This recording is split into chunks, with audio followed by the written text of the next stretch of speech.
Yes, this is Democracy Now!, democracynow.org, The War and Peace Report. I'm Amy Goodman. Let them kill us all, if that is the death sentence for reporting this hell. No to silence.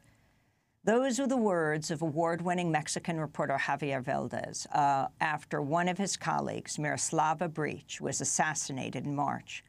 Well, on Monday, Valdez was also assassinated. Dragged out of his car, shot 12 times less than a block from the office of his newspaper, the one he co-founded in the Mexican state of Sinaloa. As news coverage here in the United States is hyper-focused on President Trump, we'll look at a major scandal just across the border that's not being covered in the U.S. media, the widespread violence against journalists in Mexico, and the impunity for their killers. The killing of Valdez, who wrote for the prominent newspaper La Jornada, has sparked widespread outrage across Mexico. On Tuesday, hundreds of people gathered for Valdez's funeral in Culiacan, Sinaloa. Hundreds more protested outside the Interior Ministry in Mexico City. Multiple Mexican digital media outlets also went on a 24-hour strike, refusing to publish anything but a black banner with the names of the journalists assassinated in Mexico so far this year. Cecilio Pineda, Maximino Rodriguez, Ricardo Monluí, Filiberto Alvarez, Miroslava Breach, and Javier Valdez. In 2011, Javier Valdez came to New York to receive the International Press Freedom Award from the Committee to Protect Journalists. This is a part of what he said that evening. I have nourished my withered soul with expressions in the streets, embraces and handshakes, and words in which I have taken shelter. This award is the finely aged and nutritious sum of all those embraces. When Carlos Lauria informed me, I thought it was a cruel dream, and now I don't want to be woken up. I have been a journalist these past 21 years, and never before have I suffered or enjoyed it this intensely, nor with so many dangers. En Culiacán, Sinaloa, México.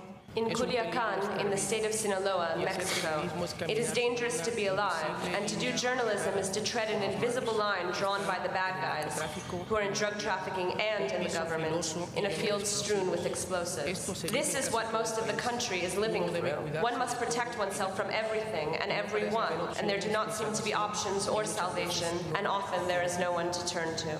Thus, it is important to count on family and friends, journalists and media outlets like the newspaper La Jornada, for which I'm a correspondent, and the weekly Rio 12, of which I'm a founder.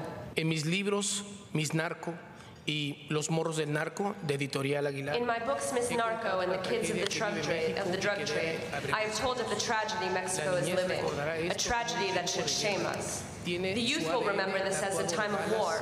Their DNA is tattooed with bullets and guns and blood, and this is a form of killing tomorrow. We are murderers of our own future.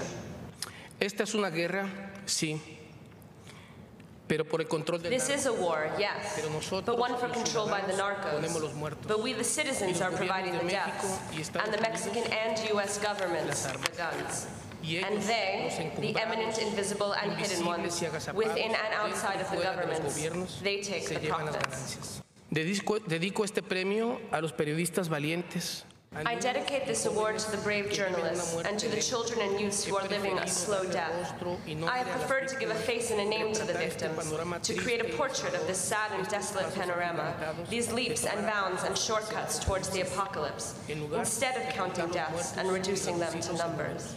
Este premio es como un faro de luz del otro lado de la tormenta. This award is like a lighthouse on the other side of the storm, a safe harbor beyond the tempest. At Rio 12, we have experienced a macabre solitude because nothing we publish has reverberations or follow-up, and that desolation makes us more vulnerable.